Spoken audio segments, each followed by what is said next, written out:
UOL São Paulo.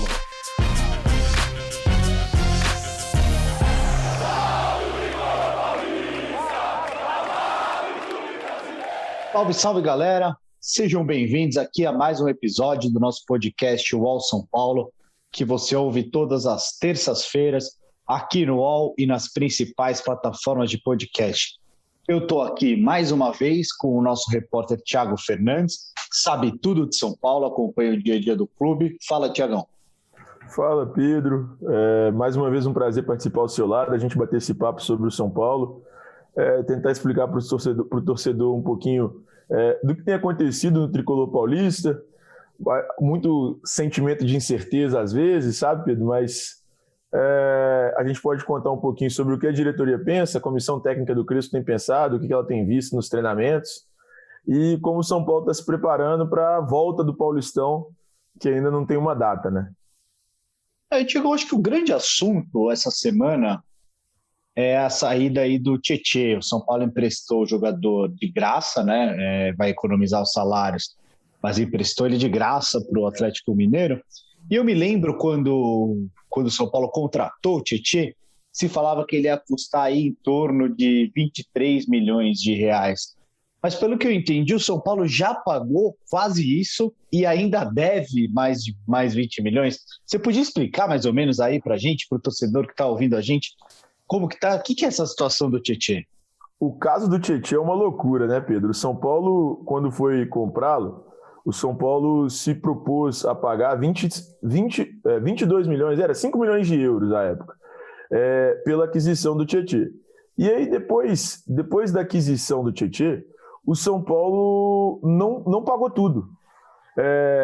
O valor foi parcelado, a dívida com o Tietê, o pagamento do Tietê seria ali naquele início de 22 milhões de reais parcelado, e o São Paulo não pagou tudo. E aí, com a desvalorização do real em relação ao euro, isso aí acabou aumentando a dívida, né?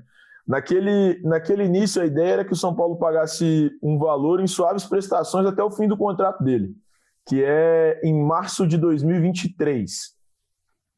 E aí o São Paulo chegou em janeiro de 2020, o São Paulo iria fazer um acordo para pagar algumas parcelas em atraso, aí o São Paulo refez esse acordo e na hora de pagar essas novas prestações, o São Paulo não pagou. E aí não pagou essas novas prestações, o Dynamo de Kiev acionou a FIFA, cobrando o São Paulo o valor restante do Tietê. E aí o São Paulo pagou mais ou menos até agora 1.750.000 euros, que dá aí mais ou menos 12 milhões de reais, na cotação de hoje, né, Pedro? E o São Paulo tem uma dívida agora de 3.250.000 euros, que dá ali mais ou menos uns 22 milhões de reais, uns 23 milhões de reais, algo próximo disso aí. Então, com essa dívida, o São Paulo vai estar pagando mais ou menos duas vezes o Tietê, né? Porque o valor combinado no início era um valor de 5 milhões de euros, mas com o euro bem mais desvalorizado, digamos assim, em relação ao real, o real bem mais valorizado, a moeda brasileira é muito mais forte, e hoje a moeda brasileira está bem desvalorizada em relação às outras moedas do mundo, e com essa desvalorização da moeda brasileira, o São Paulo vai ter que pagar mais 22 milhões de reais para chegar a um acordo com o Dynamo de Kiev lá. O caso ainda está na FIFA, deve acontecer aí deve ter alguma posição, ter alguma decisão da FIFA sobre o pagamento do São Paulo nos próximos 60 dias, mais ou menos. Essa é a expectativa do Departamento Jurídico de São Paulo. E o São Paulo está tentando se ajeitar para pagar, está tentando encontrar uma forma de negociar com o Dynamo de Kiev para que o valor seja repactuado. É difícil que os ucranianos aceitem isso, porque uma vez o São Paulo já repactuou e não conseguiu repactuar, tudo bem, são gestões distintas, mas tudo se trata do São Paulo. Uma vez o São Paulo já repactuou e não conseguiu cumprir o novo acordo, e aí agora a gestão do Júlio Casares tenta fazer um novo acordo com o time ucraniano para pagar o Tietê. E em meio a tudo isso, o São Paulo se viu obrigado a se desfazer do Tietê também. É um jogador que custa ali quase R$ 500 mil por mês ao São Paulo, um salário bem alto. O São Paulo não via, o Crespo não tinha esse jogador em seus planos, e aí acabou aceitando a liberação do Tietê de forma gratuita ao Atlético Mineiro, e com o Atlético Mineiro pagando só o salário do jogador. E o valor que o Galo pode pagar pelo empréstimo é muito baixo, porque existe um gatilho que exige o pagamento de R$ 500 mil do Atlético ao São Paulo, desde que o jogador complete 25 jogos oficiais pelo Atlético Mineiro. Então, é um valor muito baixo. Se a gente parar para pensar, R$ 500 mil é um mês de salário do Tietê. Era um mês de salário do Tietê, é um valor bem baixo. Eu acho que isso acaba acontecendo porque o São Paulo é um clube que está com o Pires na mão. E aí o São Paulo, nesse momento, sem poder de barganha no mercado, sem poder conseguir esperar um pouco mais para negociar seus jogadores, acaba tendo que se desfazer desses atletas da forma como aconteceu com o Tietê. E com essa situação na FIFA, é importante a gente lembrar que a coisa deixa de ser brincadeira, né?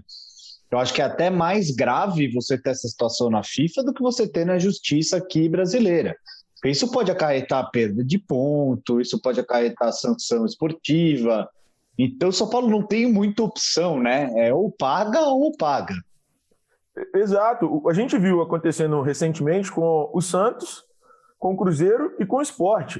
Todos tiveram aí problema com a FIFA e todos tiveram um problema de transfer ban. E todos ficaram impossibilitados de registrar novos atletas. Então, o São Paulo, a preocupação do São Paulo é justamente essa. O Cruzeiro, inclusive, teve problema de perda de pontos na Série B do Campeonato Brasileiro, que talvez tenha atrapalhado um acesso do time na temporada passada. Então, a preocupação do São Paulo é justamente essa. É não conseguir, nesse momento, registrar novos atletas, perder ponto numa disputa de Campeonato Brasileiro. E tudo isso seria muito, muito complicado para o São Paulo em 2021. Se a gente pegasse, por exemplo, e tirasse 6 pontos do São Paulo na temporada passada, acho que o São Paulo não ficaria entre os 4 primeiros colocados do Campeonato Brasileiro. Talvez não pegue. A diferença entre pegar a Libertadores e não pegar, ou pegar uma Libertadores, pegar uma Sul-Americana. Exato. E aí, por exemplo, o São Paulo cairia para a 5ª colocação. E aí poderia, talvez, ficar fora dessa fase de grupos da Libertadores, que o São Paulo já vai direto jogar. Acabaria não ficando por causa do título do Palmeiras, dos títulos do Palmeiras, da classificação do Grêmio, enfim. Acabaria não ficando fora da fase de grupos. Mas era um risco que o São Paulo corria. Era um risco. Então, assim, não pode deixar chegar nesse ponto.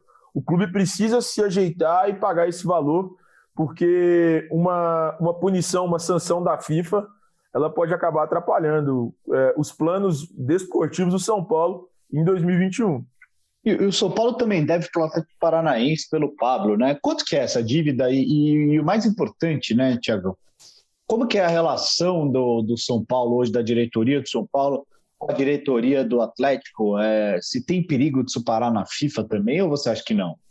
Não, Pedro. Isso já estava na justiça comum, né, do Brasil. E o São Paulo tinha uma dívida de dívida passada, um valor que já tinha vencido, de R$12 milhões. E o São Paulo ainda tinha mais 3 milhões de reais que deveriam ser pagos no futuro ao Atlético Paranaense pela aquisição do Pablo. Então, ao todo, o São Paulo tinha que pagar 15 milhões de reais ao Atlético Paranaense. O São Paulo já fez um acordo com o Atlético Paranaense. A ideia do São Paulo é que esse valor seja quitado até setembro desse ano. Então, o São Paulo pagou 3,2 milhões ao Atlético Paranaense, 3 milhões e 200 mil, né?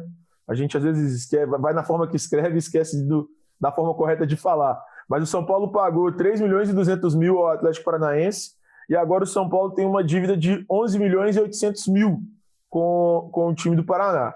E esse valor foi parcelado em 5 vezes de 2 milhões e 360 mil reais. E ele deve ser pago até setembro desse ano. Olha, como aconteceu isso? Eu vou explicar como aconteceu, porque aí influi no que eu acho sobre o fato de o Atlético Paranaense não entrar na justiça ou não tentar brigar com o São Paulo de forma judicial. Thiago, segura um minutinho a explicação, só a gente vai para o intervalo rapidinho, 1 minuto e a gente está de volta.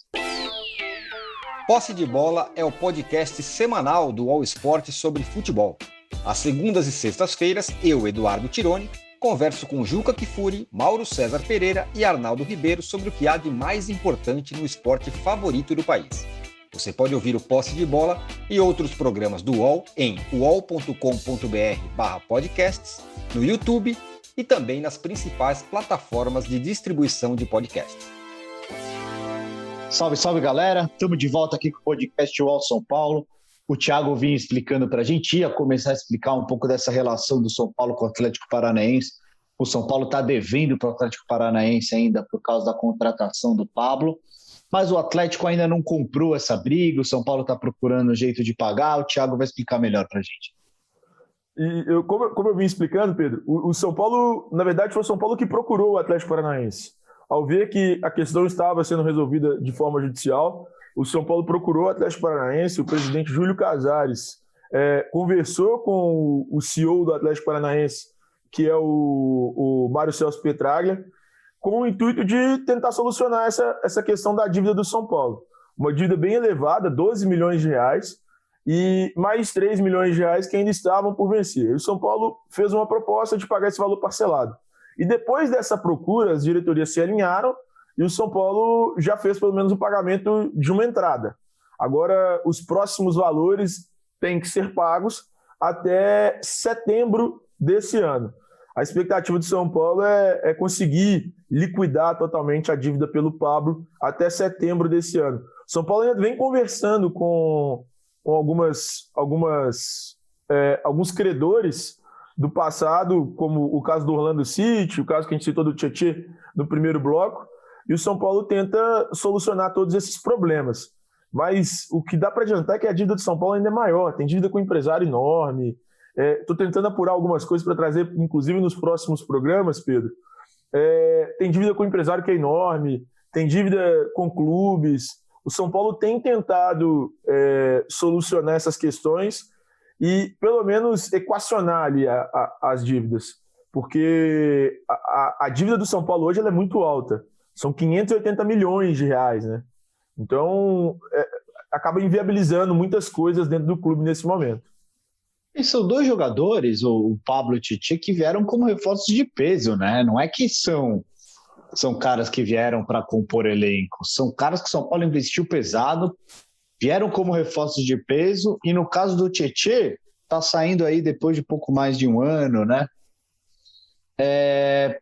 Não tem retorno esportivo, né, Thiagão? É difícil enxergar o retorno aí. Não, em nenhum dos dois casos.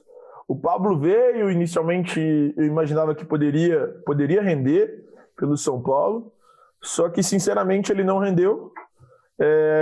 O que eu imaginava do Pablo, que seria aquele jogador do Atlético Paranaense, ele não conseguiu fazer no São Paulo e acabou se tornando um reserva na temporada passada. O Brenner foi o titular na posição. E depois da saída do Brenner, o São Paulo acabou usando mais o Pablo, mas ainda assim o Carneiro chegou a ser utilizado em alguns momentos, com o Pablo ficando no banco de reservas. O Tietê, que foi um jogador que foi contratado pelo Cuca, acho que lá em 2019, em março de 2019, e que acabou não rendendo também, né, Pedro? Sejamos sinceros, a gente esperava também muito mais do Tietê. Talvez o Tietê que se destacou pelo Palmeiras ou pelo Audax com o Fernando Diniz. E aí, quando o Fernando Diniz chega ao São Paulo, o Tietê é um pouquinho mais utilizado, mas acaba também não mostrando um grande futebol e vira reserva. Se torna o 12º jogador ali do time do Diniz na temporada passada e também não teve nenhum retorno esportivo. O que o São Paulo pode ter, talvez, com o Tietê é um abatimento, né? Que não seria nem um retorno financeiro, um abatimento quase do que o São Paulo pagou pelo Tietê. Porque se o Atlético Mineiro decide acionar a cláusula de compra do jogador, que é de 3,5 milhões de euros, que dá aí hoje mais ou menos 23 milhões e 400 mil reais, aí o São Paulo consegue ao menos consegue faturar parte do que ele gastou ali com o Tietê, que é um valor bem alto. Então, sinceramente, o Tietê e o Pablo, para mim, não foram nada bem com as cores do São Paulo. E nesse cenário que negociar o Tietê é quase mesmo uma contenção de gastos, será que não valeria mais a pena para o São Paulo usar o jogador? Eu concordo com você que ele não brilhou no São Paulo, mas o Tietê é um jogador versátil, um cara que tem uma boa técnica, que pode jogar no meio, pode jogar pelo lado direito. Essa conversa para emprestar, ele passou pelo Crespo, o Crespo deu aval, o Crespo não tinha ali muito interesse em utilizar ele, ou foi uma decisão mais da diretoria? Passou pelo Crespo, sim, só que me surpreendeu um pouco. Mesmo que tenha passado pelo Crespo, é óbvio que houve, talvez não vou dizer pressão, mas houve aquela questão de ter que entender que o São Paulo precisa conter gastos nesse momento.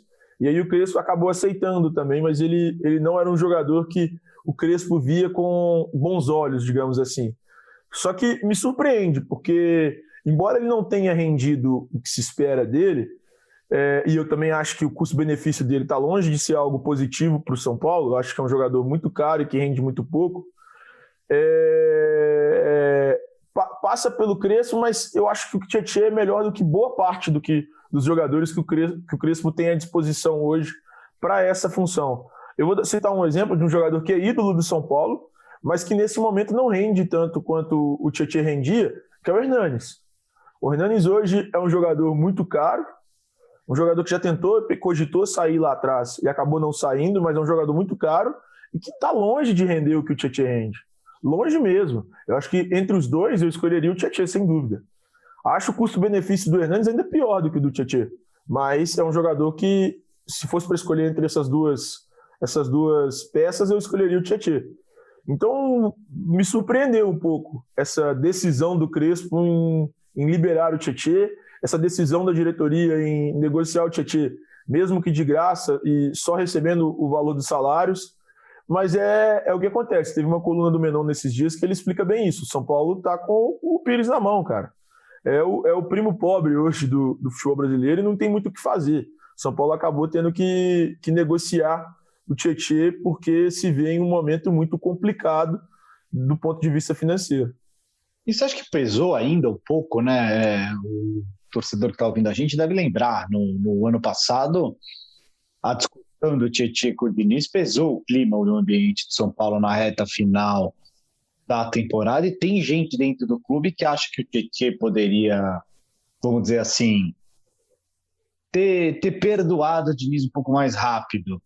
Você acha que isso ainda pesa para a opção por negociar o Tietê?